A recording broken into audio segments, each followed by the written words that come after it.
Olá, ranceiros Terra-Ar. Bem-vindo ao curso de atendimento pré-hospitalar RAM Terra-Ar.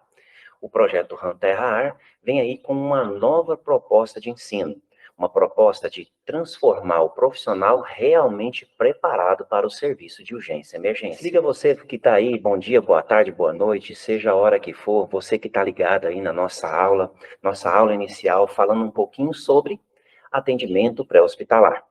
E para iniciar o nosso trabalho, a gente tem que falar sobre PHTLS, ATLS, tudo que envolve aí a parte de atendimento pré-hospitalar.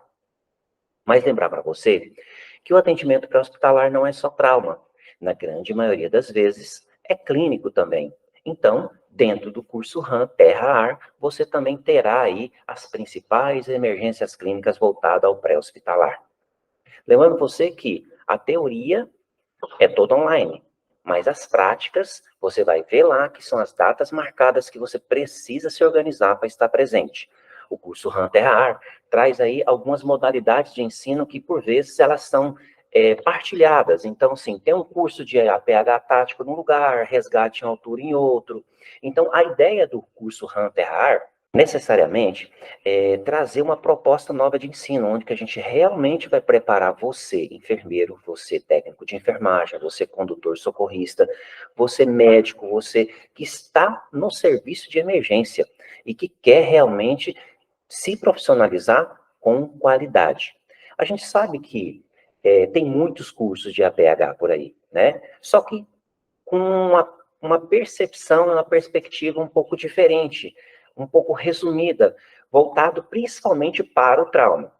A nossa ideia é deixar você realmente preparado ou preparada para qualquer tipo de emergência, seja do ponto de vista trauma, seja do ponto de vista clínico. Então, as nossas aulas estarão voltadas nesse segmento, tá bom? Você vai ver nos próximos módulos cinemática do trauma, emergências psiquiátricas, que é pouco falado em cursos de emergência, né? Então, a gente vai falar também, e vai ter aulas, né, práticas sobre desencarceramento, utilização do alicate mecânico, vamos falar de APH-TLS, vamos falar de APH tático, o tanto que é importante você estar preparado para uma situação onde que há conflito de tiro, né? E se teve o tiro, você entender o mecanismo da cinemática da arma, toda a lesão que ela pode causar, como você pode se proteger num ambiente hostil. Então, assim, o curso, ele é bem completo, bem completo. E a gente não quer ficar ocupando o seu tempo, fazendo com que você volte várias vezes no mesmo lugar. A gente quer que você estude no conforto da sua casa, de uma forma bem clara, bem objetiva, e que, quando você vir fazer a prática, você venha, faça a prática, e muito mais do que a prática, aprender de verdade, né?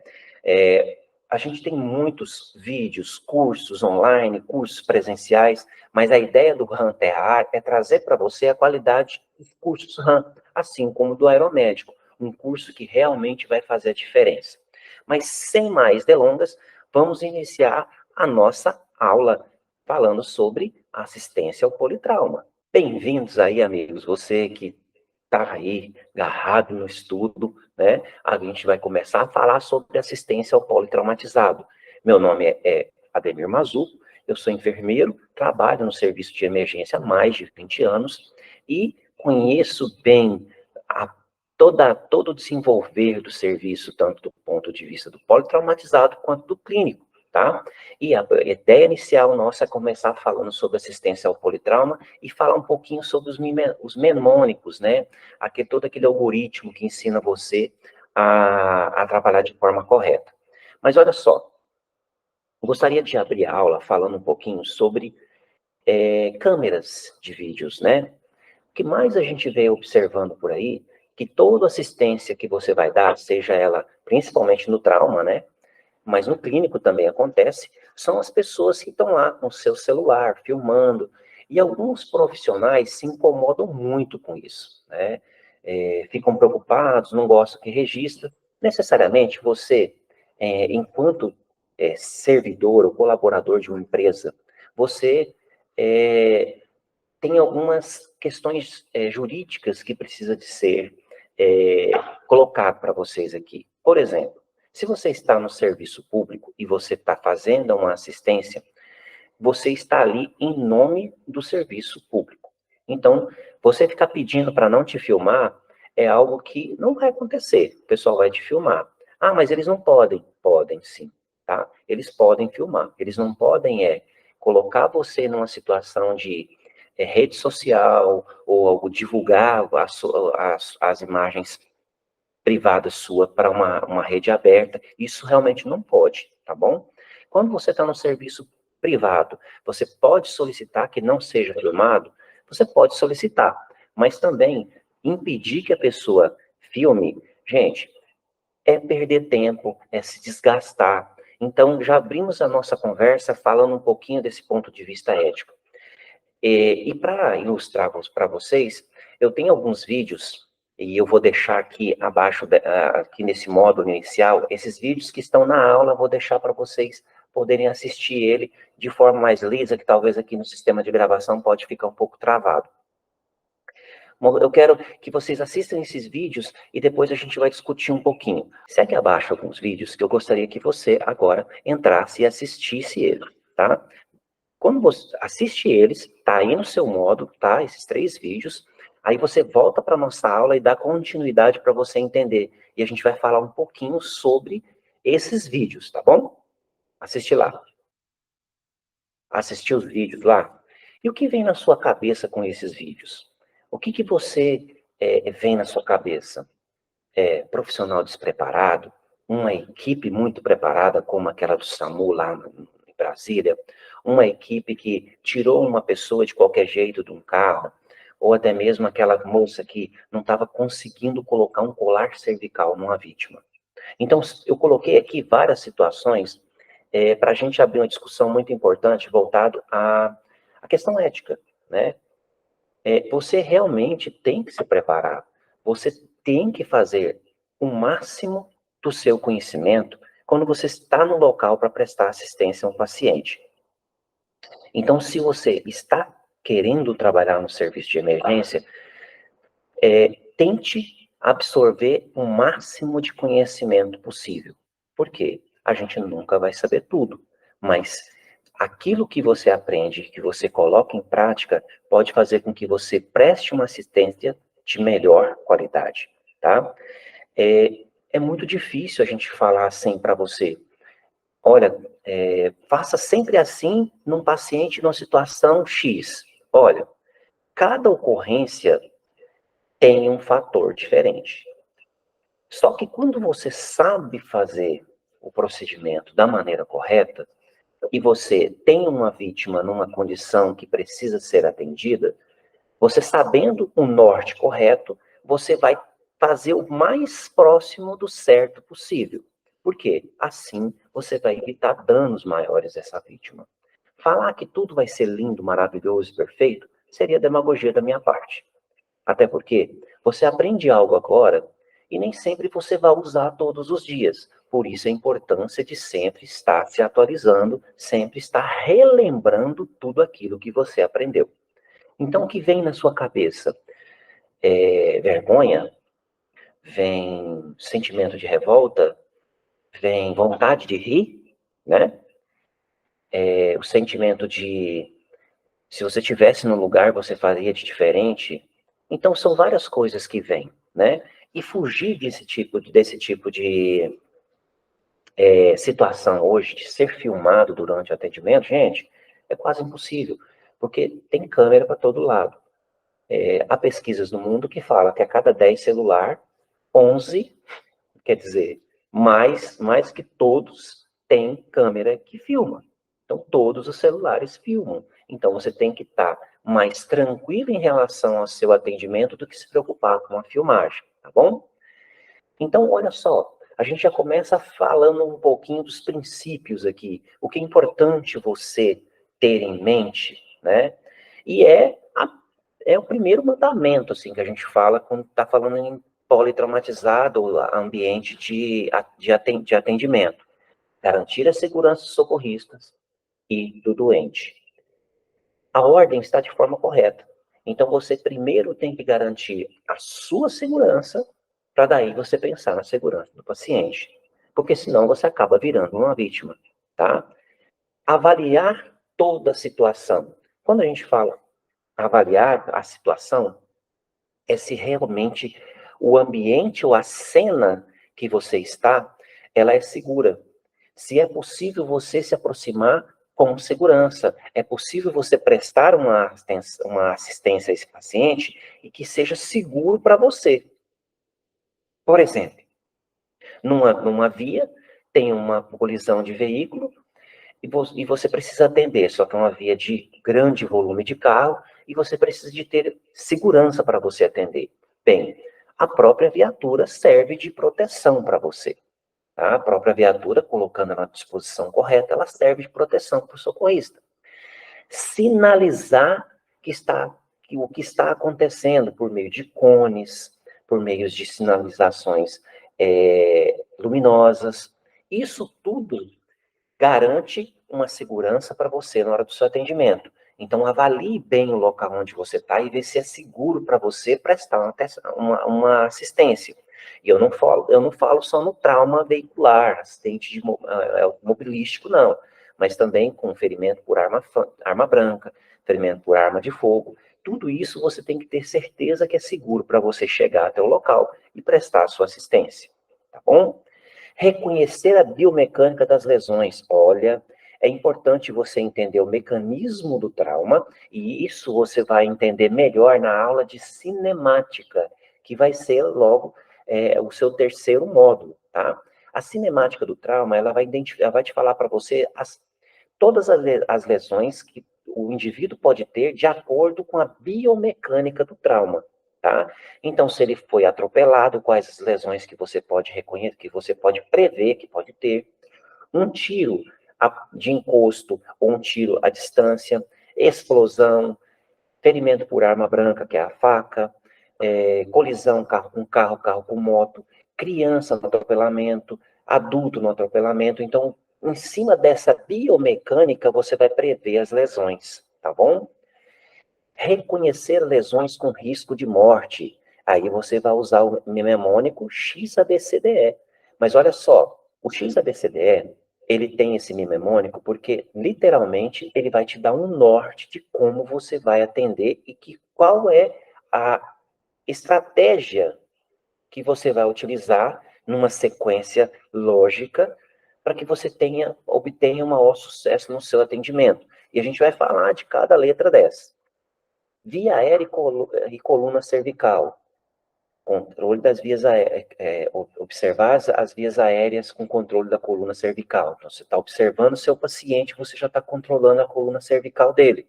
Porque trauma tem transferência de energia. Se tem transferência de energia, pode ter lesão cervical, que a gente vai entender melhor também na aula de cinemática. Oxigenação e saturação, muito importante, tá? Observar esse paciente, saber se ele realmente tem algum déficit respiratório que leva a uma baixa oxigenação, e se essa baixa oxigenação está levando a uma dessaturação. Então, ele está perdendo, ele não está absorvendo bem o oxigênio que ele está respirando, ou se ele não está respirando, né? Controle de hemorragia externa, olha, já vou dar um spoiler para você, já é o X do nosso mnemônico, né? Que é observar esse paciente e ver se tem hemorragias externas graves, porque ele pode ter uma hemorragia mais simples, mais tranquila, fácil de controlar, que não é sanguinante, que não leva o indivíduo a um risco de morte por hipovolemia, isto é, perda de sangue maciçamente, tá? Medidas iniciais para tratar o choque, imobilização, manutenção da temperatura. Olha, gente, extremamente importante. Então, você está tratando o seu paciente, se ele tem uma perda sanguínea, então tratar esse choque, como que você faz? Fazer um acesso vascular e repor o volume numa medida específica. Já desde o ATLS dessa medição, já vem se falando e retratando situações em que repor mais de que 1.000 ml no pré-hospitalar é o suficiente para um paciente em choque, tá? Desde que esse 1.000 ml controle essa hemorragia, controle essa perda de volume. E a gente está falando agora de uma hemorragia externa, mas quando tem uma hemorragia interna, que você não está observando, então ele vai ter sinais de choque, como taquicardia, sudorese, que é aquele suor frio, né? Uma pele mais viscosa, paciente que está com diminuição do nível de consciência, respira mais rápido. Então, são sinais de indicação de choque, tá? Imobilização. Bom, nós vamos ter uma aula aí, né, de RMC, restrição, o princípio do restrição do movimento da coluna. Quando não imobilizar, quando é necessário imobilizar e quando não é necessário, tá? A gente tem uma opinião sobre isso, a gente vai falar um pouquinho mais para frente. A manutenção da temperatura é extremamente importante. Um paciente que chega a ter choque por hipovolemia, então por perda de sangue, seja externa ou internamente, ele começa a perder a temperatura na saturação, na sudorese também ele perde temperatura. E a hipotermia é grave para o paciente, pode levar ele até a morte. Então, a manutenção da temperatura por meio de lençóis aluminizados, então aquele papel alumínio, né? Aquele papel alumínio ele vai manter a temperatura do indivíduo. Ele não vai necessariamente aquecer ele, vai fazer com que o indivíduo não perca calor que ele está emanando, certo? Estabilização da coluna cervical manualmente, a gente falou um pouquinho lá no slide anterior, né? Controle da coluna cervical. Então, controle da coluna cervical, a maioria das vezes, num politrauma, ele vai ter distribuição de energia, ele pode ter lesões na cervical, e é extremamente importante você estabilizar essa coluna de forma manual. Você vai pegar a cabeça do paciente, segurar para ele não girar nem um lado nem para o outro. Isso é estabilizar, tá? Bom, e lembrar que quando tratar um politraumatizado, encaminhá-lo ao centro de trauma em até 10 minutos, né? Que a gente fala que 10 minutos, assim, é o tempo máximo que você tem para ficar ali e prestar uma assistência ao paciente, porque ele tem a famosa hora de ouro, então até no máximo 1 hora ele tem que estar dentro de um centro de trauma, estabilizado, reposição de volume, tratando as lesões desse politrauma, tá bom? Então lembra, não posso ficar mais que 10 minutos lá parado esperando, né, ou demorando no atendimento. A reposição volêmica durante o transporte. Bem, se você está... O PHTLS ele é muito taxativo nesse sentido de a da reposição volêmica. Ele é muito claro que ele fala, não perca tempo no local do trauma tentando fazer acesso venoso no paciente, tá? Mas lembra que se você está numa ambulância especializada, que é onde que tem um médico, tem um enfermeiro, ou por vezes você tem lá o técnico de enfermagem, são profissionais que estão necessariamente treinados para poder fazer um acesso e repor volume. Durante o transporte, repor volume durante o transporte, não precisa ficar parado para repor volume não, tá? E lembrando que hoje o indicado é até no máximo 1.000 ml no pré-hospitalar, tá bom? O SAMPLA você só vai aplicar o SAMPLA no paciente quando você tiver um paciente realmente estabilizado, que tenha condições de você fazer o SAMPLA nele. O que é o SAMPLA, então? O SAMPLA, né? Cada um tem uma forma de falar, mas é a mesma coisa. Então, reconhecer os sintomas, perguntar para ele se ele está consciente, saber se ele tem alergia a algum tipo de medicamento, se ele fez uso de alguma medicação, né? Se ele toma essa medicação corriqueiramente, se ele deixou de tomar a medicação, tomou um medicamento que ele não tomava corriqueiramente. E nas medicações a gente também entra na identificação de uso de um possível narcótico, né? Ou entorpecente. Então, se ele usou cocaína, se ele usou crack, se ele usou algum tipo de droga antes da situação do trauma, tá? É extremamente importante entender isso. Investigar isso, né? Passado patológico, então, assim, perguntar se ele tem diabetes, hipertensão, tem alguma doença cardíaca, alguma doença que ele tenha, né? Ali na sua vida que é importante identificar. Se tomou líquido, né? Líquidos e alimentos, né? Então, se ele tomou bebida alcoólica, se ele bebeu vinho, algum tipo de bebida que ele tenha tomado, às vezes até mesmo água. E por que é importante identificar isso, Mazuco? Porque você entregando um paciente desse no centro de trauma, você fala, ele relata que bebeu bebida alcoólica tantas horas atrás, ou bebeu água tanto tempo atrás, ou que ele comeu há tanto tempo atrás.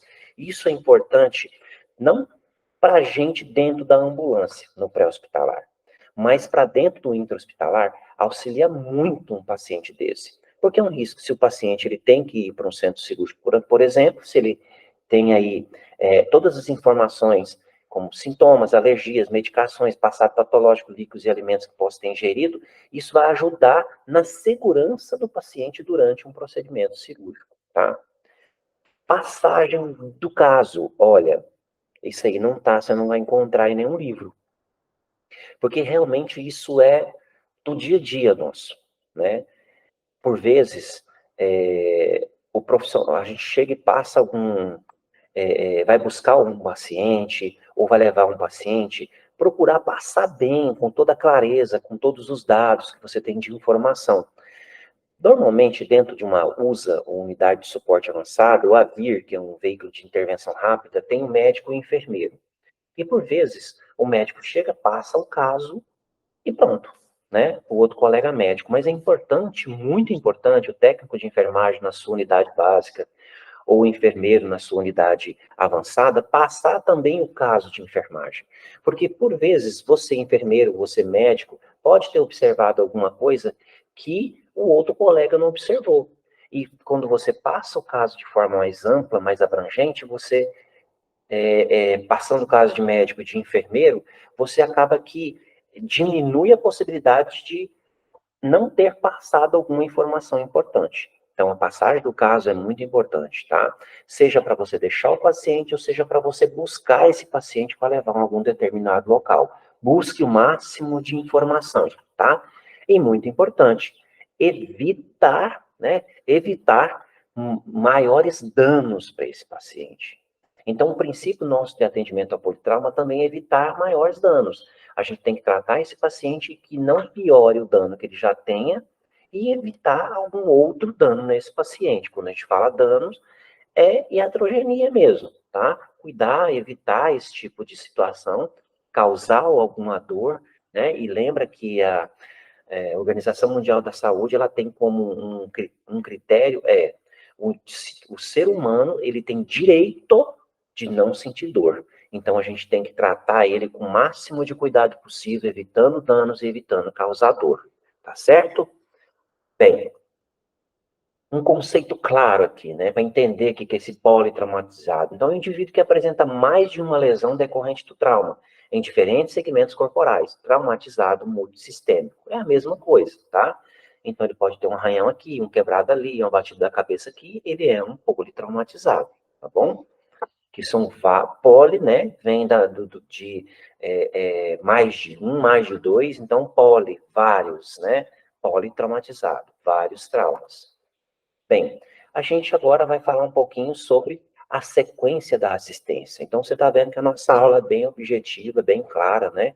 A gente vai falar agora sobre o mnemônico, né? Que já está inserido aí para a comunidade de vivência e emergência há muito tempo. Até então era ABCDE, agora é o XABCDE.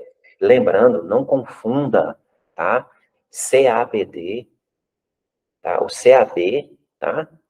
Do XABCDE. A gente está falando em trauma. Quando a gente fala em clínico, a gente vai pensar no CAB, tá bom? A gente vai falar isso na aula clínica. Bom, XABCDE.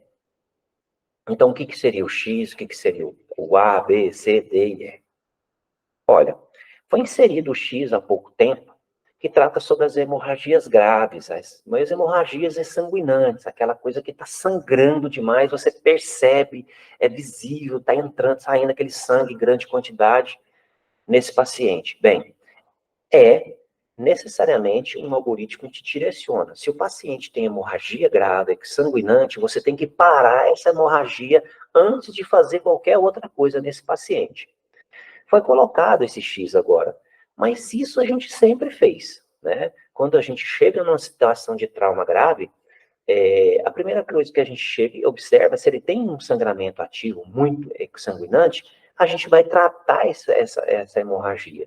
Como que a gente trata? Bem, nós temos algumas medidas.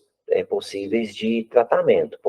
Um ferimento por arma de fogo, que fica aquele orifício de entrada, você pode tratar com preenchimento, tá? O que é o preenchimento? Você vai colocando lá gases e vai tampando aquele orifício para parar o sangramento, tá bom? Tem uma amputação traumática, ou um ferimento por arma branca, uma facada, ou mesmo tiro, que não para com o preenchimento. Qual que é a outra estratégia que você pode utilizar? Nas extremidades, então, braços e pernas, você pode estar utilizando aí o torniquete, tá? Torniquete é um dispositivo que você vai utilizar para parar o sangramento. Se você não conhece, pesquisa e você vai ter mais aulas sobre torniquete no seu APH tático, no seu curso na sua parte de presencial que você vai fazer aqui com a gente, você vai usar o torniquete na aula de APH tático, tá bom? E lá você vai aprender o quanto é importante você colocar no local certo e da maneira correta, tá bom?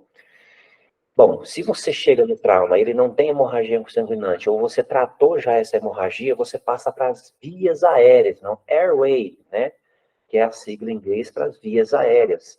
Então, o que você vai observar? Se esse indivíduo ele está respirando, se tem alguma coisa lá na cavidade oral, se ele está respirando, se ele tem aí movimento respiratório, seja torácico, abdominal, tá? No B, que é breathing, que é ventilação em inglês, vê se ele está respirando, e se ele não está, tem alguma coisa obstruindo, observar dentro da cavidade oral.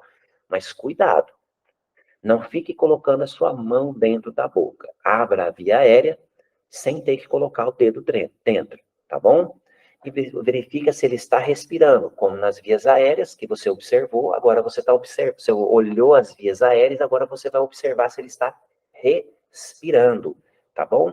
E quando você faz a manobra das vias aéreas, você faz o controle da coluna cervical. Então, eu vou observar esse paciente pegando na cabeça dele, controlando as vias, observando as vias aéreas e controlando a coluna cervical, deixando ela na posição neutra, tá? Reto, no plano anatômico. Então, olhando sempre para frente. E você não vai deixar essa cabeça mexer, tá bom? Logo em seguida, junto, praticamente uma coisa muito sequencial, você vai observar se ele está respirando, certo? Se não está, observar se tem algo que possa estar obstruindo. Até mesmo a queda de uma prótese dentária, né? Aquela chapa, dentadura, cada região fala de uma maneira diferente, né? A prótese dentária, que pode cair até obstruir. Queda de língua, tá? Pode ter também. Como que eu vou tratar essa via aérea, essa respiração com dificuldade? Bom, se você achar necessário, você tem medidas de acordo com o seu suporte de atendimento.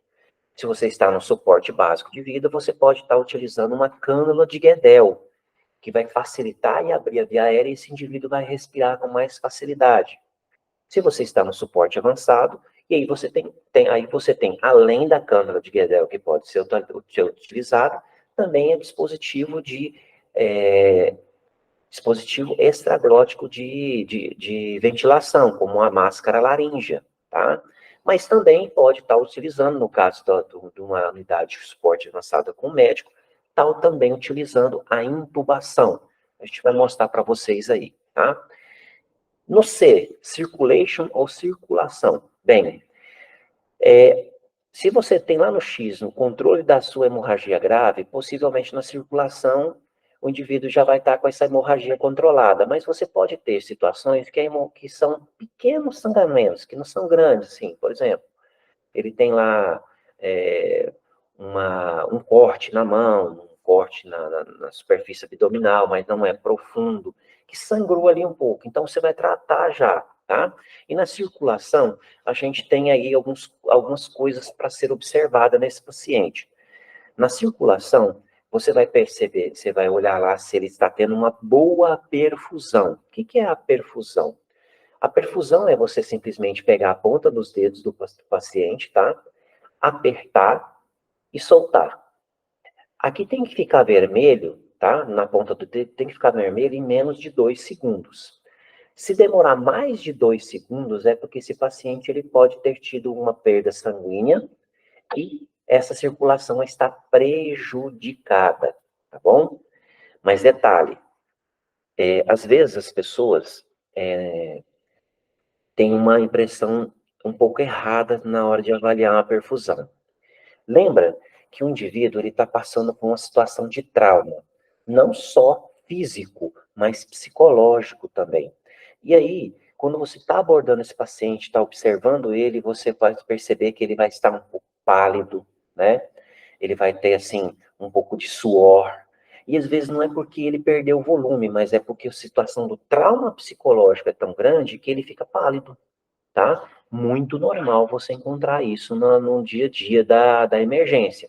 Então, cuidado na hora de avaliar a perfusão, achando que às vezes aquela perfusão demorada é uma perda volêmica, tá? A perda volêmica que leva o indivíduo a uma má perfusão está associada a outras coisas, como taquicardia, sudorese, né? Você identifica o trauma em algum local, que seja externo ou interno, por exemplo, no abdômen. Ele vai estar rígido, duro, porque ele tem sangue dentro do abdômen, então isso já é indicação de uma hemorragia interna. Externa, então, assim, um corte que está grande, que está perdendo sangue, isso leva a uma perfusão ruim por perda volêmica. Mas se o paciente está bem, não tem nenhum tipo de trauma assim, visível, que está com o abdômen livre, não tem corte que leve uma perda volêmica, é importante. Essa perfusão pode ser por trauma psicológico, a pessoa fica pálida, fica assustada, e isso leva a uma descarga hormonal no corpo, que leva um pouco de diminuição de perfusão periférica. Então, cuidado na hora de avaliar isso, tá? E isso já leva à nossa próxima leitura, que é a disfunção neurológica. Então, olha só, a disfunção neurológica, como que a gente avalia? Por meio da escala de coma de Glasgow, tá? E lembrando que desde 2012 a escala de coma de Glasgow com 4 parâmetros, né? Melhor abertura ocular, melhor resposta verbal, melhor resposta motora e agora a avaliação pupilar, tá? Se você não sabe, está desatualizado, presta atenção. Agora, a escala de coma de Glasgow são 4 parâmetros, tá bom? E o mínimo agora, qual que é?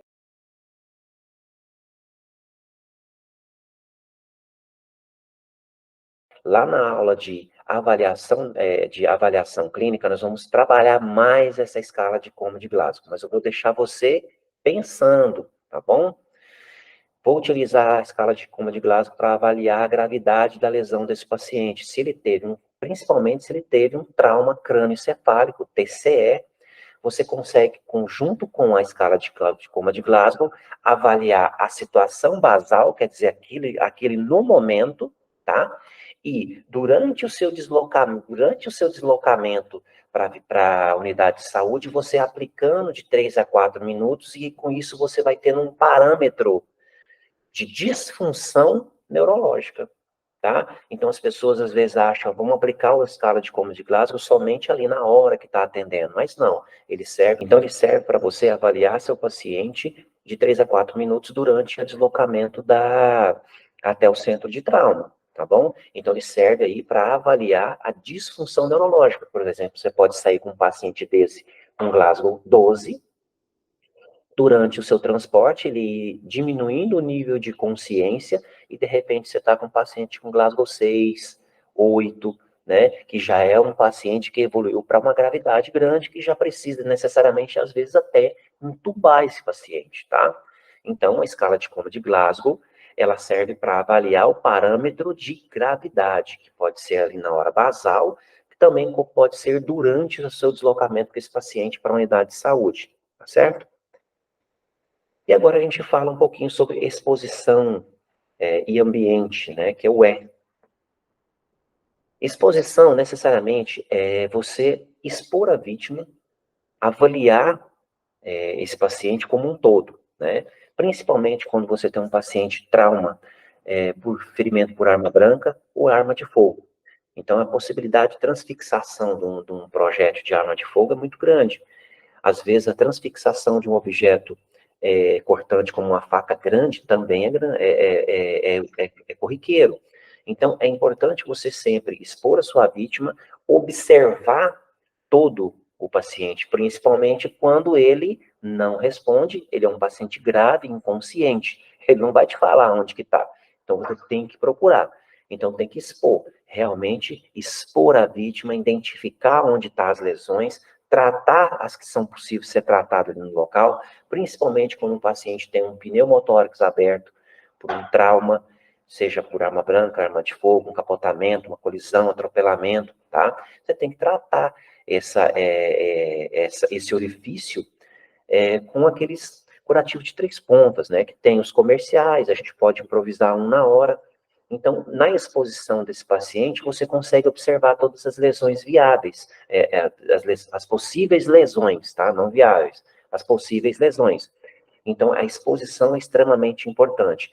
O ambiente, lembrar, sempre na possibilidade de expor esse paciente dentro da sua viatura, tá? O ambiente, dependendo do local, o ambiente não é o melhor para você fazer isso. Lógico que também a gente tem que pensar na vida desse doente. Você também não vai ficar esperando, né? Se tiver que expor, vai expor ali e tratar o mais rápido possível, mas sempre resguardando a, o íntimo desse paciente, né? Não expor ele a algo desnecessário. Por isso que a gente fala em ambiente, certo? Então, aqui a gente contextualizou o XABCDE, corriqueiro, mas no decorrer das suas aulas, cada vez mais a gente vai aprofundar o estudo em cada letra, tá bom? Bem, se você fez o XABCDE e o paciente está estabilizado, estável, aí você vai aplicar o sample ou sampla, né? Para identificar mais informações desse paciente. Então, você está te respondendo, vai pegar lá sinais e sintomas que ele está apresentando, registrar, saber se ele tem algum tipo de alergia a medicamento, é extremamente importante. Hoje em dia, a população que tem alergia à dipirona, por exemplo, é muito grande, então é importante identificar porque na hora de tratar uma dor, você sabe que não, tal X medicamento não é indicado para ele, né? Se ele faz algum uso de medicamento, se usou medicamento em uso ou que usou, né? Indivíduos, às vezes, podem evoluir para um trauma, é o que a gente chama de pré-trauma, né? Situação pré-trauma, aquele paciente que tomou o medicamento, por exemplo, vamos lá, falar sobre um medicamento antihipertensivo. Às vezes, esse indivíduo, ele faz um uso, naquele momento ele não estava precisando, e ele toma. E com isso leva ele a fazer uma hipotensão. A hipotensão leva a síncope, o desmaio. Imagina ele sentado no carro dirigindo e desmaiou. Então esse medicamento pode ser o fator causador do trauma, tá? Passado médico, se está grávida, né, principalmente as mulheres, perguntar se elas estão grávidas, é extremamente importante identificar isso, tá? Saber se tem aí, se é diabético, hipertenso, tem alguma doença autoimune, alguma doença pré-existente, né, como HIV, hepatite C, buscar todas essas informações, que além de você passar isso e garantir a segurança dos seus colegas na sua unidade de saúde, que você vai levar esse doente, também vai resguardar a sua segurança, tá bom? Líquidos alimentos digeridos, né, principalmente se for bebida alcoólica. Quando a gente fala em líquidos e alimentos, a gente não pode mais fugir, pensar só no alimento e no líquido, então a bebida alcoólica. Mas também se usou algum tipo de droga. Normalmente, esse tipo de paciente, ele não nega durante uma situação de grave, né, de um politrauma, e ele está ali, está te respondendo, você perguntar para ele, né, num ambiente seguro, controlado, como dentro da viatura, ele vai falar para você se ele usou ou não, tá? E é importante também registrar isso, tá bom? Eventos relacionados ao trauma, como a hipotermia, né? O paciente, você descobriu o que levou o paciente a uma situação de trauma. Então, os eventos relacionados, olha só, quando a gente fala eventos relacionados, é muito difícil a gente falar todos. Vou falar algumas coisas que podem acontecer. Por exemplo, paciente diabético usou insulina, faz uma hipoglicemia, Com isso, um coma hipoglicêmico, ele apaga durante a direção de um carro, pode atropelar pessoas num ponto de ônibus, atropelar pessoas numa faixa de pedestre, bater o carro contra um poste, né? Paciente que faz uso de medicação beta-bloqueadora, né? Que leva a uma diminuição, uma bradicardia, esse coração bate mais devagar, e com isso diminui a perfusão cerebral. A pessoa desmaia, bate o carro, né? Vira o causador. Conflito familiar, acredite, tá? Conflito familiar, eu não vou entrar em contexto de briga de marido e mulher, briga de família, é conflito familiar, tá? Que leva a pessoa a um estado de estresse, que leva ele também a causar um acidente, tá? Então, sempre é bom buscar essas informações antes para poder relatar isso e também passar para a sua unidade de saúde.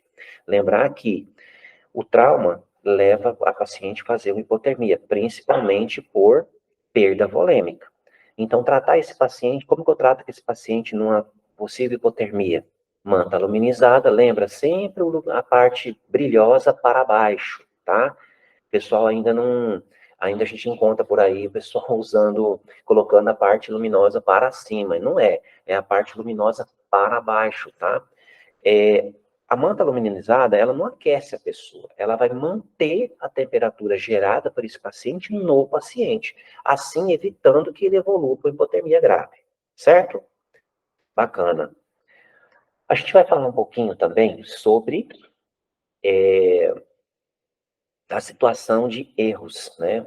Os erros aí voltados a atendimento pré-hospitalar. É bom para quem está entrando nesse serviço agora já evitar, né? Procurar não fazer, porque nós que já estamos há muito tempo no serviço, a gente sabe que isso tudo aconteceu com a gente e a gente passa para a nova geração para que não faça, né?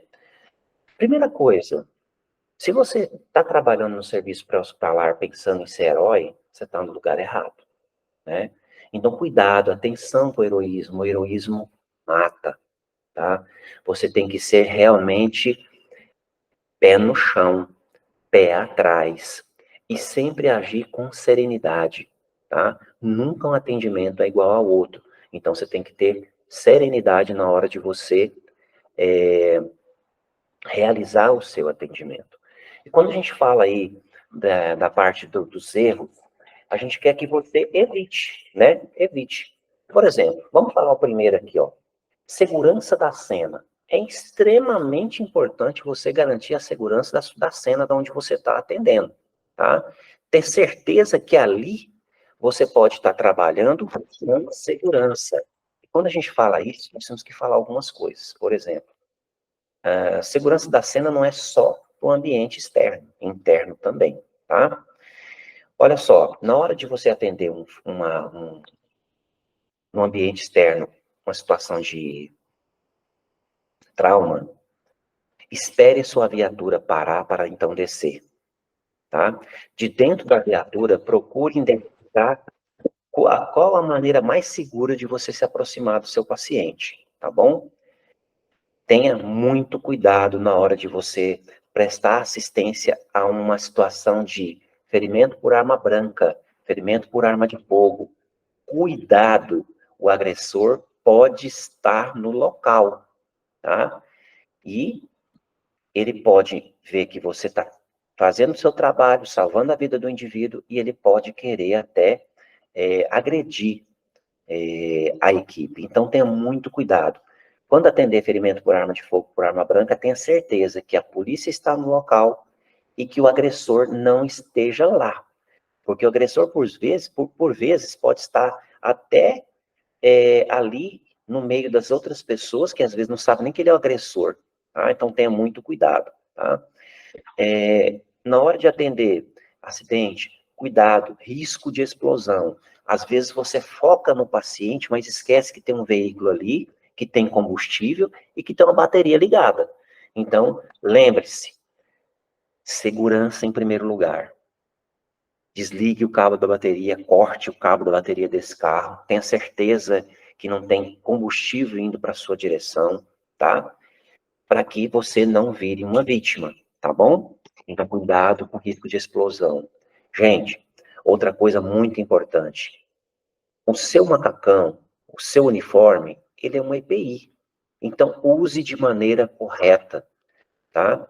É tão triste, às vezes, você observar uma equipe atendendo e um profissional, o outro tá lá com o macacão amarrado na cintura. Nossa, é decadente isso. Porque, primeiro, se o cara se presta a fazer um atendimento dessa maneira, eu acho que ele não está trabalhando no local certo ou ele já está cansado, então ele tem que ir para outra área. Porque é muito, além de ser decadente, feio, né? Ele está tirando o EPI dele, ele está tirando a própria segurança, né? Então, macacão, uniforme tem que ser usado de forma correta para evitar contaminação, expor as secreções. Então, para isso, você tem que usar o seu macacão de forma correta. Isso é segurança, gente, tá? Lembrar também em ambientes internos, né, gente? Às vezes você vai prestar uma assistência a um paciente dentro de um domicílio e acha que tá seguro. E não é assim, né? Olha, a população de pets no Brasil cresceu demais, né? Cresceu demais. E eu costumo falar assim, o cachorro não morde o dono, né? E olha que tem situações que às vezes morde, né? A gente às vezes chega para atender um paciente num domicílio, sempre pergunte, tem cachorro? Ah, tem sim. Não, então prende o cachorro. Não, mas ele não morde, não. Não morde o dono. Então, nunca confie. Peça para prender o animal, tá? Peça para prender o animal. Por quê? Ele pode simplesmente partir para cima de você. E aí, acabar te ferindo, te machucando, aí vira toda aquela novela de você ter que tomar, às vezes, antirrábica. Uma sequência de situações que pode ser evitada se você simplesmente perguntar se tem um animal lá, tá? Às vezes a pessoa fala assim, não, mas é um cachorrinho pequenininho. Ó, você é um estranho, né? E o pet que tá ali, ele tem amor pelo seu dono, pelo seu tutor. Não pode falar dono, né? A gente tem que falar tutor, pelo seu tutor. E aí você vai abordar aquele paciente, está ali tratando, vendo a pressão, avaliando o paciente, esse cachorro avança para cima de vocês, porque ele entende que alguma coisa está sendo feita no seu tutor, e ele quer proteger. Então, cuidado com animais, com pets, que às vezes pode ser parece ser inofensivo, mas de repente ele pula e te morde, tá? E aí você vai se ferir, vai criar um estresse na hora do atendimento. Então, mantenha sempre animais, peça para os animais ficarem afastados na hora do seu atendimento, tá? Outra situação é a situação de estresse familiar, tá? A família, às vezes, não entende os sinais abióticos de morte evidente. Por exemplo, quando você chega num trauma, que você vê lá a cabeça para um lado, né, esmagamento craniano, decapitação, decepação de corpo, né, e de tronco, que é morte evidente, é morte, o cara tá morto. Mas quando você chega num domicílio, num clínico, por exemplo, a pessoa, ela tá intacta, necessariamente. E quando você chega no paciente, você avalia ele, você percebe lá os sinais abióticos da morte, por exemplo, os sinais abióticos, os sinais abióticos é um termo de medicina legal que trata sobre a morte evidente, né? Então, assim, perda de temperatura, que é o algor, né? Os livores cadavéricos, então aquelas manchas, né? No paciente, a rigidez, então o indivíduo já está rígido, tá? Já tem mais de 40 minutos que tem óbito. Isso é óbito. E aí você chega num local desse, está avaliando o seu paciente, chega lá, olha, ele já faleceu. A família entra num estado de estresse, porque naquele momento cai a ficha. Começa a ter, pode ter situações de pânico, estresse. Às vezes eles vêm para cima de você, querendo que você faça algo por aquele indivíduo que já está falecido. Então, isso pode gerar estresse. Então, pense sempre bem, na hora que você for lá, nunca dê as costas, sempre fique com as suas costas protegidas, sempre de frente para a família, na hora de avaliar, né? O seu colega está avaliando, resguarde ele. Então, isso é segurança, tá? Segurança. Bem, gente, atenção com as hemorragias, né? A gente está aqui com foco, lembrando vocês que uma hemorragia sanguinante, você tem que avaliar esse paciente e tratar essa hemorragia o mais rápido possível. É o X, é o primeiro, tem que tratar. Cuidado, tá? Porque às vezes roupas escuras podem esconder algum tipo de hemorragia, por exemplo, roupas pretas, azul escura, ela pode esconder algum tipo de hemorragia. Então, observe bem, avalie bem, tente entender a biomecânica do trauma, se foi facada, se foi tiro, se foi atropelado, se foi colisão. Avalie, que em cima dessa biomecânica você vai entender o que pode estar acontecendo com o paciente. Então, cuidado com roupas que podem interferir na sua avaliação num paciente com quadro de hemorragia, tá bom? Avaliar a atenção com as vias aéreas. A gente falou lá atrás sobre queda de língua, queda de prótese. Então, assim, avalie a cavidade sem colocar a mão dentro da boca, tá? Cuidado com dentição quebrada. Às vezes a pessoa tem um trauma facial e pode ter a dentição frontal, ela pode estar traumatizada e amolecida, né? E quando às vezes tem até queda de dente, fratura mesmo do dente, tá? Então avalie. Qualquer outro tipo de corpo estranho, às vezes pode ter qualquer outra coisa lá dentro da boca. Se é possível tirar, tire para liberar as vias aéreas, tá? É erro. Então, você tem que cuidar para que realmente não tenha lá uma prótese dentária, né? Chapa ou dentadura, depende da região, cada um fala. Você tem que avaliar, porque isso pode estar obstruindo uma via aérea, tá? Atenção com a respiração, tá? O que tem que ter atenção com a respiração? Só de olhar para esse paciente, você pode observar que ele pode ter uma respiração paradoxal ou uma respiração unilateral. Então, você percebe que o tórax, quando ele está respirando, sobe só de um lado.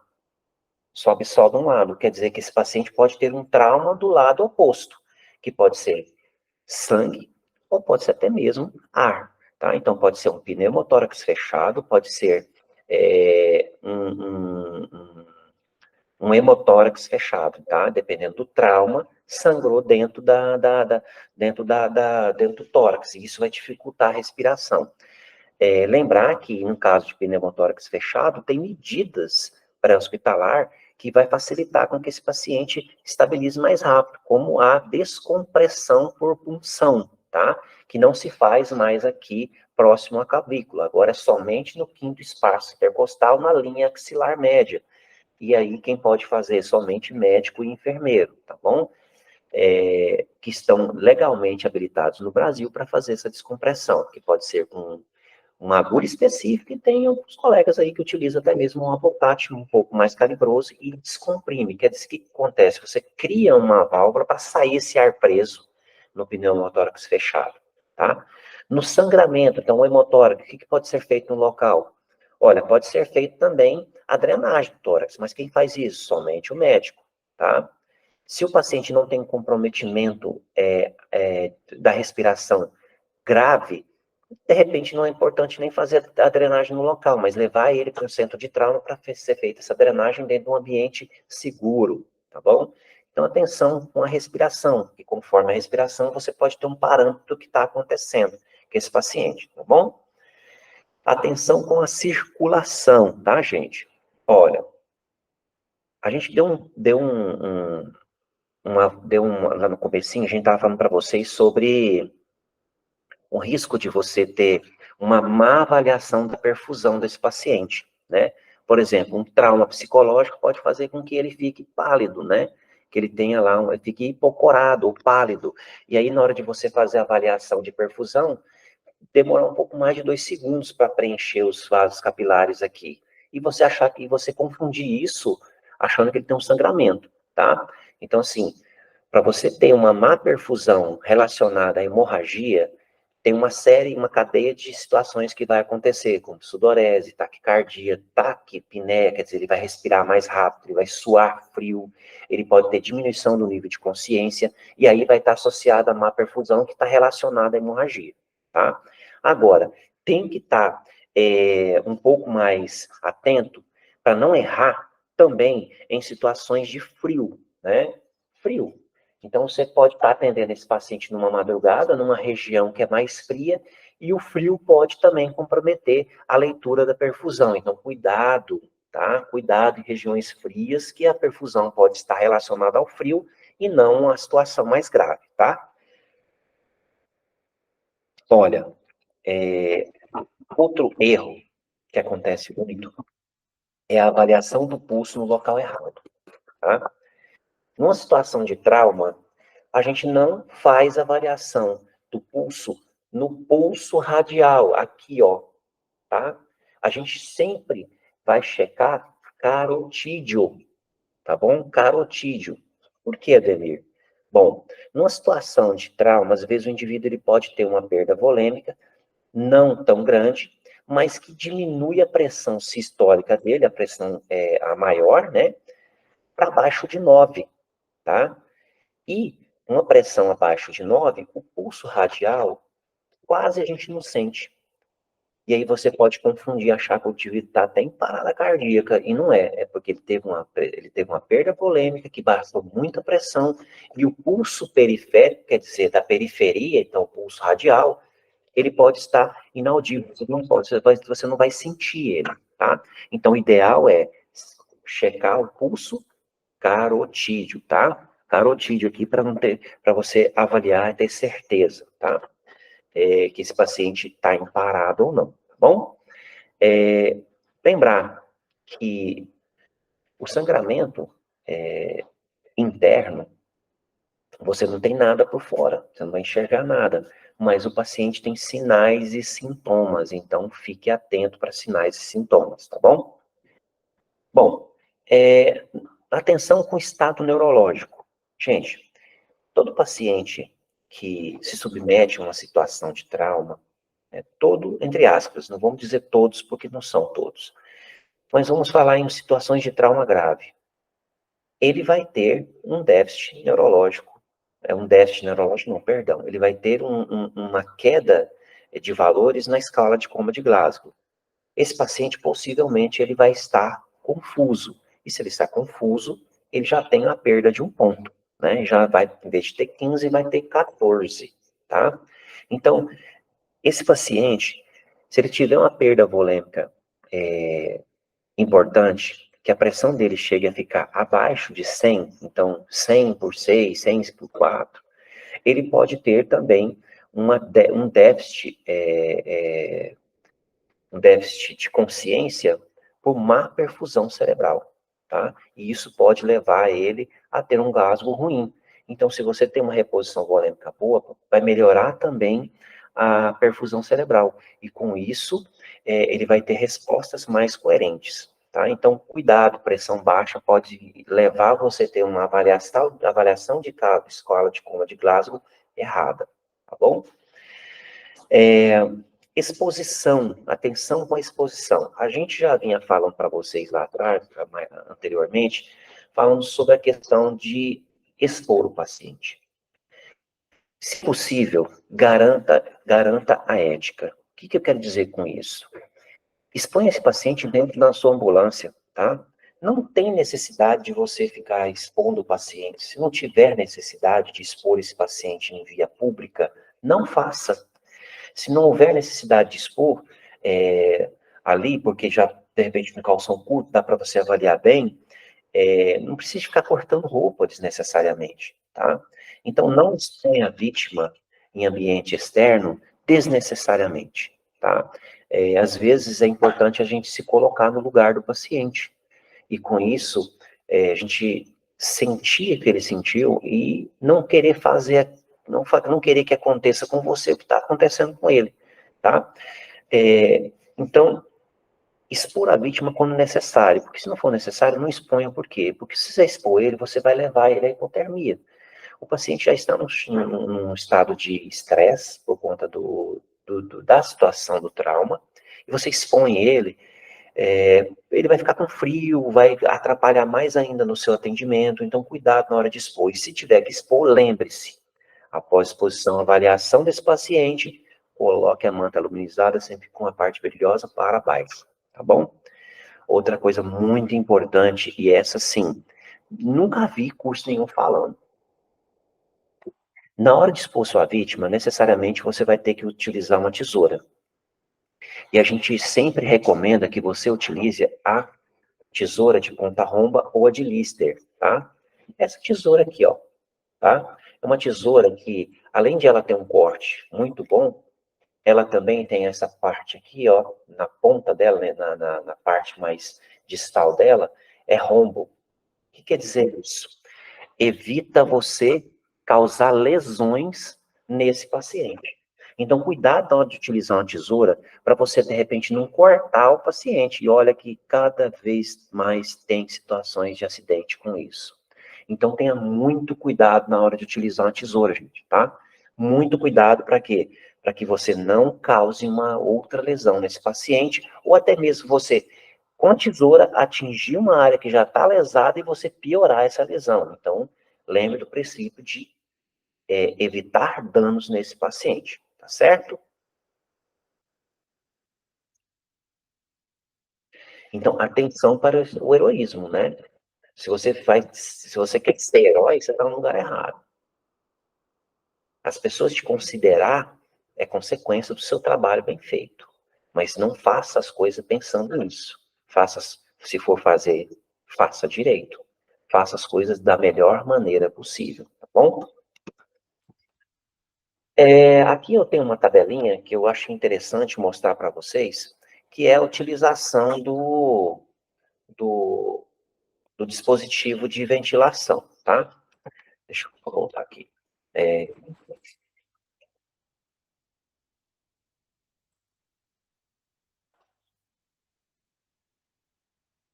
Quando você vai colocar lá oxigênio no paciente, né? Lembrar que oxigenar um paciente hoje, você tem que ter um cuidado. Eu coloco sempre isso aqui para lembrar vocês que se o paciente ele tem um padrão respiratório normal, ele não está sentindo falta de ar, ele está mantendo uma saturação acima de 90, ficar ofertando oxigênio pode causar até estresse para esse paciente, tá? Então, nós temos aqui, ó, alguns dispositivos, né? O fluxo que ele tem por minuto para um paciente e a concentração de oxigênio que ele manda para o paciente. Por exemplo, aquela cânula nasal, né? Aquela canulazinha que chama de catéter tipo óculos em algumas regiões, né? Que vem aqui e entra dentro do nariz. Aquilo ali é extremamente desconfortável, não é mais recomendado pela Sociedade Brasileira de Cardiologia, tá? É, mas é para paciente crônico, que é dependente de O2 o tempo inteiro, tá? Então, a cânula nasal, ela oferece um fluxo de 1 a 6 litros por minuto, e numa concentração de 24 a 45% de oxigênio para o paciente.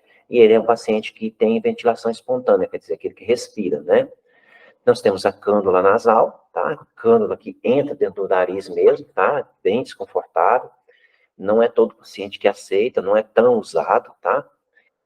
Oferece um fluxo de 8 a 10 litros de oxigênio por minuto e dá de 40 a 60% de oxigênio para esse paciente, tá? Quando a gente entra na parte de máscara facial, com reservatório, então, sim, são pacientes que precisam muito de oxigênio, que está bastante baixa essa saturação. Então, ele vai de 10 a 15 litros por minuto e oferece uma oxigenação de 90 a 100% de oxigênio. Então, são vítimas responsivas com grau de desconforto respiratório. Então, está sentindo muita falta de ar, tá? E lembrar que o oxigênio no atendimento pré-hospitalar é extremamente importante, tá? Hoje em dia, é se pensado muito. Antigamente, falava assim, todo paciente colocar oxigênio. Não, você tem que avaliar o seu paciente e ver se realmente é necessário esse oxigênio suplementar, tá bom? Bem, nós temos a bolsa válvula máscara, conhecido como AMBU, a bolsa válvula máscara com reservatório, que é aquele saquinho lá embaixo que concentra o oxigênio, tá? Tem pacientes em apneia, quer dizer, aquele que não respira, ou com dificuldade ventilatória grave, quer dizer, quase não respira, tá? Com ou sem via aérea definitiva. O que é essa via aérea definitiva? É a intubação, tá? Então, assim, você pode colocar o dispositivo de bolsa válvula máscara na face e ventilar esse paciente por pressão positiva. E às vezes ele tem a via aérea definitiva, que é o tubo orotraqueal ou até mesmo a máscara laríngea. E aqui nesse próximo slide a gente mostra para vocês. Isso aqui é um pocket mask, que é no seu canto esquerdo aí, tá? Com essa elástica, ele é um pocket mask, ele é um dispositivo que você coloca no paciente para ventilar ele, que a gente chama de boca, máscara, boca, máscara, bolso. É para paciente que você não tem um dispositivo, você vai ventilar esse paciente com a força da sua boca, tá? A gente vai ver mais isso no protocolo clínico. Nós temos o dispositivo bolsa, válvula, máscara, então é esse seu lado direito superior, tá? Ele está com um reservatório lá atrás. E naquele slide anterior que fala sem reservatório, né? Esse aqui, ó, bolsa, válvula, máscara, ele é sem essa bolsinha que você está vendo atrás, que com a bolsinha é com reservatório. Com reservatório, ele suplementa muito mais oxigênio, tá? A cânula de Guedel, que a gente falou lá atrás, é esse dispositivo aqui, que vai de 0 a 6, tá? Esse dispositivo ele é utilizado para melhorar a via aérea do paciente. Às vezes o paciente tem aí uma queda de língua, e o que a gente utiliza para melhorar e facilitar a ventilação desse paciente é com essa cânula aí, chamada cânula de Guedel, tá? E você, como que você vai saber qual que é a específica para o seu paciente? Você vai pegar a sua cânula, você vai pegar a parte distal dela, colocar na fissura labial do paciente e a parte proximal na orelha ali, aqui no lobo da orelha, tá? Aqui, ó, tá? Eu vou mostrar para vocês. Daqui, da fissura labial até o lobo da orelha. Então, aquele que der certinho é o que você vai utilizar nesse paciente. Mas, corriqueiramente, no adulto aí, é normalmente de 3 a 5, tá? Eu, particularmente, nunca usei essa 6 grandona aí. Não que não seja usável. Deve ter pessoas, até mesmo às vezes você que está nos assistindo, pode ter utilizado já essa cânula, tá? Como que a gente utiliza essa cânula? Bem, essa cânula a gente vai aprender também na parte presencial, mas só para ilustrar para vocês, a partir de 6 anos de idade, você coloca ela na negativa. Então, essa parte ondulada que você está vendo aí, tá? Assim, ó, tá? Você vai colocar ela apontada para o céu da boca, entrando pelo lado da boca, sempre apontando para cima. Quando você introduzir toda ela, você gira. Você gira a ponta para baixo, e ali você já encaixou na língua e você consegue fazer a ventilação, tá? Até 6 anos de idade, você coloca ela na posição natural dela, tá? Com a ponta voltada para baixo, você insere na cavidade oral da criança. Aqui a gente tem o catéter tipo óculos à sua esquerda, tá? Que não é só aqui no Brasil, mas os primeiros estudos vieram lá da Inglaterra falando que o catéter tipo óculos já não é recomendado para ser utilizado no meio pré-hospitalar, tá?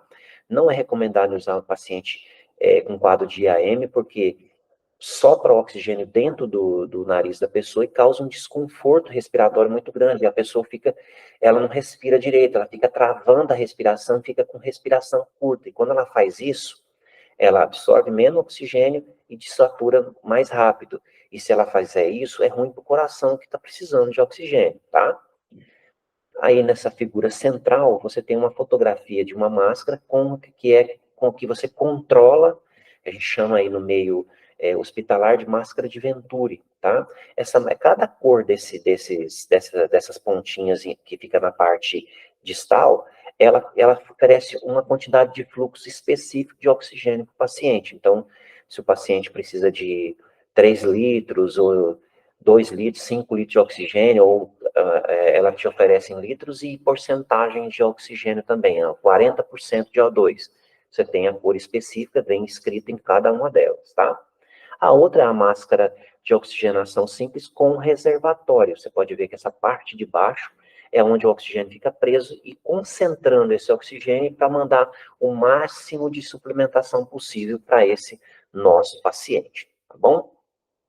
Aqui eu tenho alguns dispositivos de via aérea avançada, então é a máscara laríngea, tá? O Combitube, tá? O Combitube é um dispositivo extraglótico dispositivo de intubação extraglótico, tá bom?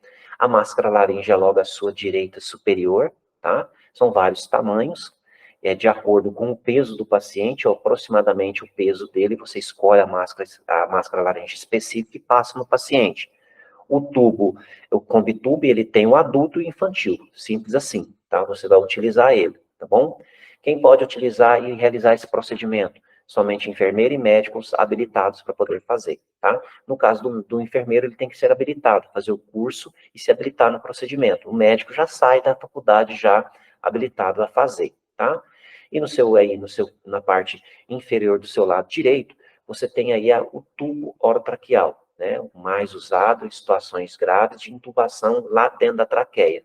Você pode ver que na extremidade tem um balonete, que é o que trava o tubo dentro da traqueia do paciente, cria um isolamento, e aí o paciente pode ser ligado até num ventilador, né? Num respirador. Bom?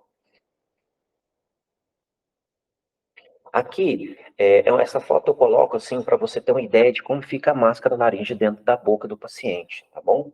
Lembrando que a máscara laringe não pode ser passada em paciente com politrauma com trauma facial, tá? Se ele tem um trauma facial, máscara laringe já não pode ser passada, tá bom? Fica nessa disposição aí, ó, ventilando. Por isso que é dispositivo extraglótico, porque não entra dentro da traqueia, tá? Fica só voltado, ventilando o paciente. Aqui nós temos aí, para mostrar para vocês, os dispositivos de intubação, então são chamados laringoscópio. Esse no seu canto direito aí, ele é o normal, o padrão mais utilizado, tá? E do seu canto, do seu lado esquerdo, você tem um aí que ele tem de intubação, que ele tem uma tela de LCD, que então o médico ele consegue visualizar a via aérea do paciente na hora de intubar por meio de uma telinha, facilita muito a intubação, tá bom? Saindo um pouquinho dessa parte necessariamente das vias aéreas, a gente vai falar um pouquinho sobre a tolerância orgânica à isquemia. O que é isquemia? Falta de sangue, falta de oxigenação, tá? A gente já ir entendendo o que é órgão nobre, o quanto é importante você oxigenar esse paciente, o quanto é importante você manter uma boa perfusão e volemia nesse paciente, o quanto é importante você ser rápido no tratamento desse paciente, tá? Nós temos o órgão e o tempo de isquemia. Olha só, o coração e o cérebro e o pulmão, eles toleram de 4 a 6 minutos sem oxigenação, tá? A partir desses 6 minutos, ele já começa a ter isquemia. O que é isquemia? Morte celular, a morte daquele tecido. Começa já a fase de isquemia, tá bom? Já os rins, o fígado e o trato gastrointestinal, eles toleram de 45 a 90 minutos com a oxigenação presente no seu corpo, né? Então, até 90 minutos eles toleram. A partir disso, já começa a ter um processo de isquemia grave, tá bom? Os músculos, osso e pele toleram ficar de 4 a 6 horas sem oxigenação, tá? E aí começa o processo de isquemia, de morte celular, tá? Então você vê que, por isso que o, o, os órgãos nobres, o coração, o cérebro, o pulmão, tem que ser tratado o mais rápido possível. Então, na situação de trauma, ofertar o oxigênio num paciente que não está saturando bem e que tem aí, de repente, uma obstrução de via aérea, um trauma torácico, um pneumotórax, um hemotórax, tratar esse paciente o mais rápido possível é a garantia de preservar os órgãos nobres, tá? Até o próprio corpo tem um mecanismo de defesa para proteger esses órgãos. Então, a partir de um trauma em que ele percebe que há uma perda sanguínea, ele começa a sequestrar sangue de outras partes do seu corpo para mandar para o coração, para o cérebro e para o pulmão, para garantir que esse indivíduo sobreviva diante do trauma.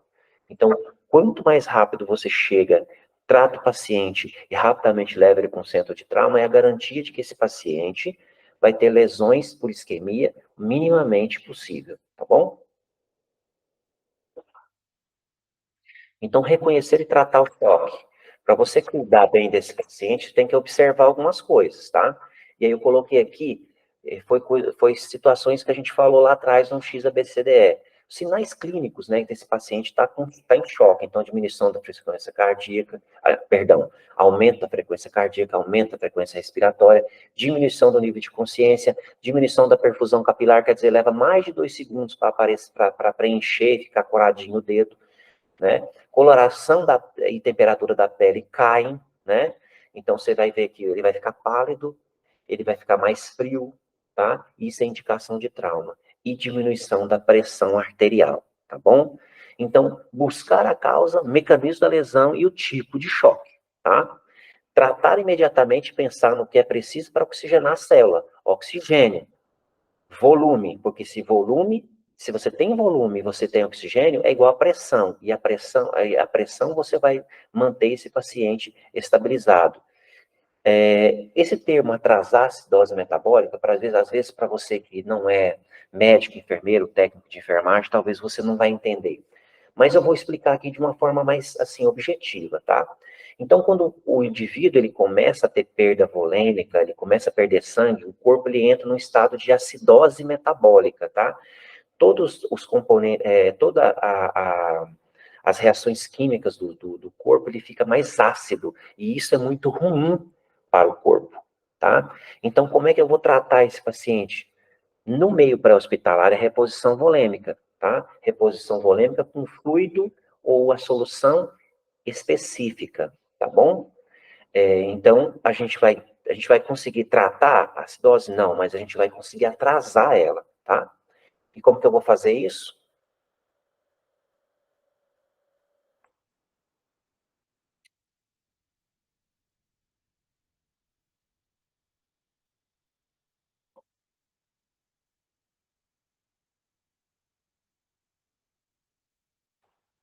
Com reposição volêmica, tá bom? Qual que é o objetivo da reposição volêmica? Expansão intravascular temporária. Então, aumentar a pressão do paciente. Que aumentando a pressão do paciente, eu vou conseguir restabelecer um pouquinho da perfusão, com o aumento do volume, otimizar o aproveitamento de CO2. Agora, lembrar, gente, o fluido ideal seria o sangue, né? Mas a gente lá na ambulância, lógico, eu não vou dizer que todos os lugares, porque a gente sabe que está tendo ótimas experiências de viaturas e até mesmo serviço aeromédico com sangue, né, transportando sangue. Então, colocando sangue para correr em vez de um fluido. O que é o fluido? Então, um soro para repor, tá bom? Então, quando o indivíduo ele perde sangue, as veias não ficam um pouco esvaziadas, então você vai fazer um fluido, um soro, para esse sangue, para esse volume aumentar, só que você sabe que com isso você vai diluir um pouquinho desse sangue, ele vai ficar um pouquinho, vamos dizer, entre aspas, ralinho, né? É, mas você vai garantir a pressão. Garantindo a pressão, você consegue melhorar a perfusão, porque aquele pouco de hemoglobina que está circulando no sangue vai levar o oxigênio onde está precisando. Então, você está atrasando a acidose metabólica, você está garantindo uma pressão e você está ganhando tempo para levar esse paciente até um centro de trauma, tá bom? No meio pré-hospitalar, se você não tem o sangue, o fluido possível é o cristalóide chamado Ringer lactato, tá? Se eu não tenho Ringer, soro fisiológico. Mas o Ringer lactato, ele é importante porque o lactato, ele tem aí menos cloro, então uma vantagem menor para esse paciente na hora de tratar ele. E o lactato também, ele é um princípio que a gente chama de básico, né? Ele vai combater a acidose. Então, a substância básica, ou alcalina, né? Vai diminuir o processo de acidose. Então, o fluido cristalóide ideal de primeira escolha seria o ring lactato, mas eu não tenho o uso soro fisiológico, que também vai garantir essa expansão volêmica, tá bom?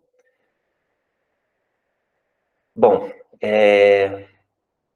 a gente tem aqui, ó, lembrar que a elevação da pressão, sobre a elevação da pressão, a gente falou um pouquinho, né? Num paciente que tem sangramento, temos que ter muito cuidado na hora de repor esse volume. Por quê? Porque às vezes você acha que está fazendo bem e pode estar piorando a situação do paciente, tá? Se você aumenta a pressão do paciente, lembrar que leva a aceleração hidráulica no local da hemorragia, quer dizer, se ele está sangrando ali, você vai aumentar o volume, vai acelerar esse sangramento e leva o deslocamento mecânico de coágulo. Às vezes o sangramento está ali, parou, um coágulo formado pela própria cadeia de coagulação do corpo, e você aumentando a pressão, você aumenta a luz do vaso, e com isso faz o quê? Volta a sangrar. E lembra que eu falei no slide anterior? O cristalóide, ele dilui esse sangue, ele fica um pouco mais ralo, então ele vai diluir também os fatores de coagulação. E aí, se começa a sangrar, ele não vai parar o sangramento com facilidade. Então, tem que ter muito cuidado na hora de fazer soro no paciente. Às vezes, a ideia de vamos fazer soro, e não é essa a ideia. Você tem que repor com responsabilidade. Então, como que eu vou saber o certo, Demir. Ó, a reanimação hipotensiva é até alcançar 90 milímetros de mercúrio da pressão arterial sistólica, tá? Ou até você sentir o pulso radial. Você colocar aqui o dedo no pulso radial, lembra que é um pulso periférico, você sentiu que tem pulso aqui, você já repôs volume na maneira correta, tá? E no APH, hoje é indicado um máximo de reposição de 1.000 ml, tá? Não pede mais do que isso. Mas a gente tem que deixar um adendo, uma aspas aberta aqui, porque em determinadas situações de grande sangramento, às vezes a gente faz até mais do que 1.000 para garantir a pressão desse paciente e que a gente consiga chegar num centro de trauma, tá bom?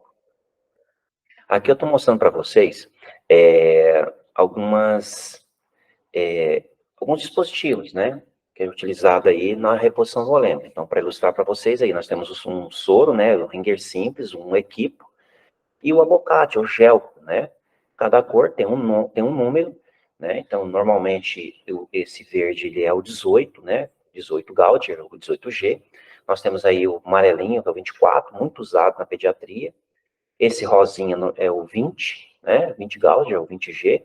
E o 22, que é esse azul, tá? Mas nós temos outras cores também, né? O cinza escuro, que é o 16, né? Vai relacionado muito com o fabricante, tá bom? Esses são os kits para poder fazer o acesso venoso do paciente. Quando eu coloco essa imagem para você aqui de um scalp, né, ou butterfly, é porque é muito difícil ser utilizado isso na emergência, tá? Necessariamente esse tipo de dispositivo de punção venosa, ele não garante um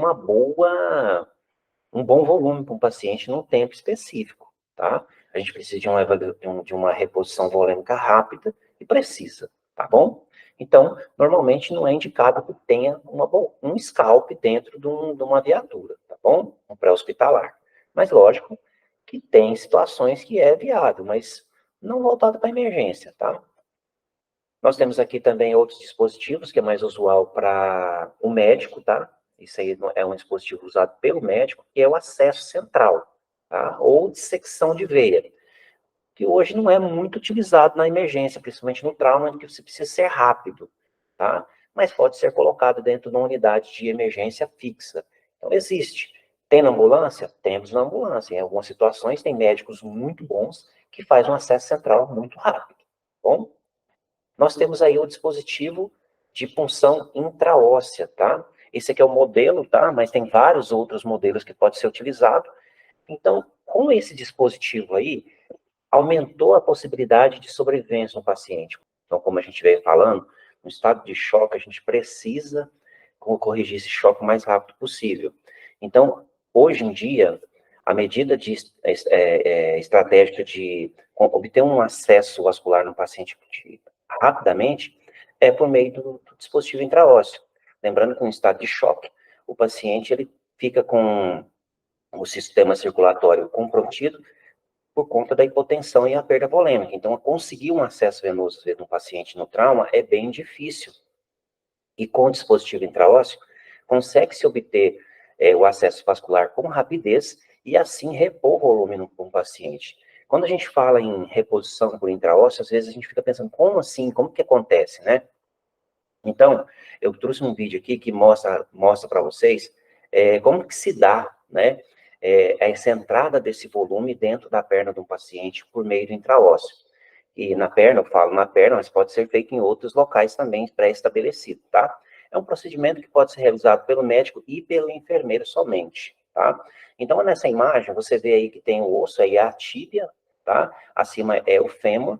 Então, bem na tíbia, na parte proximal da tíbia, você vê que aquela agulha está cravada dentro do osso, né? Atrás ali tem a parte que está transparente, mas é porque não tem o líquido radiopaco para mostrar, tá? O vídeo é rápido, mas mostra para vocês como que entra rapidamente o líquido no meio intraósseo depois para a rede vascular. Olha só, entra rapidamente, tá bom? Então, eu vou deixar esse vídeo também disponível para vocês aí no módulo, tá? Para vocês assistirem. Você vê o tanto que entra rápido e rapidamente está no sistema circulatório do paciente, tá? Então, hoje a estratégia intraóssea é uma estratégia muito utilizada quando o paciente está chocado.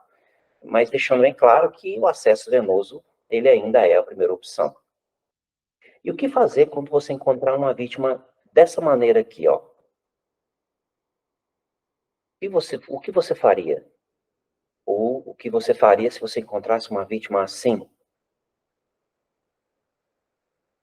Se você encontrasse desta maneira, o que você faria? Ou dessa maneira, o que você faria? É um tipo de trauma, um trauma grave, né? Então, voltando à imagem aqui, nós temos um paciente com ferimento por arma de fogo na cabeça, né? Aqui é um suicídio, paciente que pulou, né, do apartamento, tá? Múltiplas fraturas, tá bom?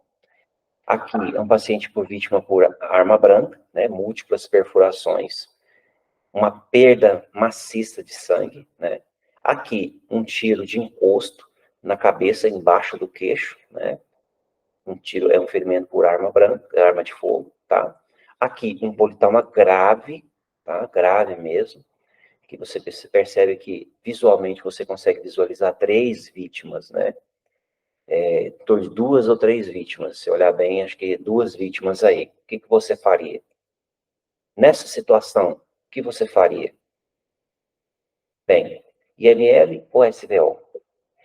Gente, eu cutuco vocês nesse sentido, porque ainda há uma grande dúvida em relação ao Instituto Médico Legal, ao Serviço de Verificação de Óbitos.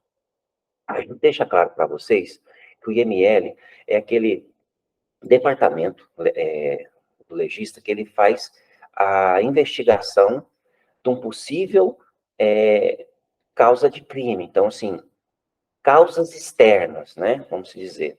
Então, paciente que é morte por acidente, morte por tiro, por facada, são pacientes que devem ser encaminhados ao IML. E no caso que você está na sua viatura, você deve pedir apoio à polícia, assim que constatado o óbito, para que eles acionam o IML e a equipe de investigação, né, de investigação criminal, que pode ter acontecido com esse paciente. E o SBO, o Serviço de Verificação de Óbito, é um departamento da medicina em que é investigada a causa-morte quando o paciente tem morte até então, assim, de causa natural, como um infarto agudo do miocárdio, um AVC, né, um quadro de desidratação. Então, assim, são situações que não é passível não é necessário uma investigação criminal, mas precisa se fazer uma investigação e saber o que levou aquele indivíduo à morte, né? Hoje, no Brasil, o paciente que vai a óbito no domicílio, ele é encaminhado para o serviço de verificação de óbito para poder gerar a certidão de óbito desse paciente, né? Porque o atestado, perdão, tá?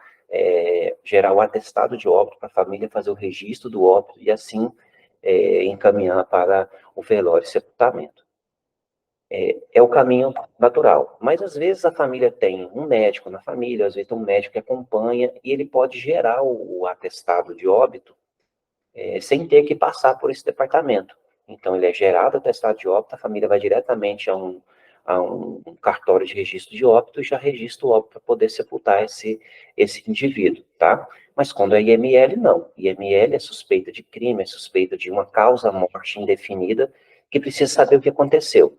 E não é só trauma, tá? Não é só ferimento por arma branca, colisão, crime, tá? Às vezes, o paciente ele fez uma cirurgia há poucos dias e ele evolui para óbito no domicílio. Então, esse paciente também é passível de ser encaminhado ao IML, porque a causa-morte pode ter sido a cirurgia, e aí precisa se investigar para saber o que aconteceu, tá?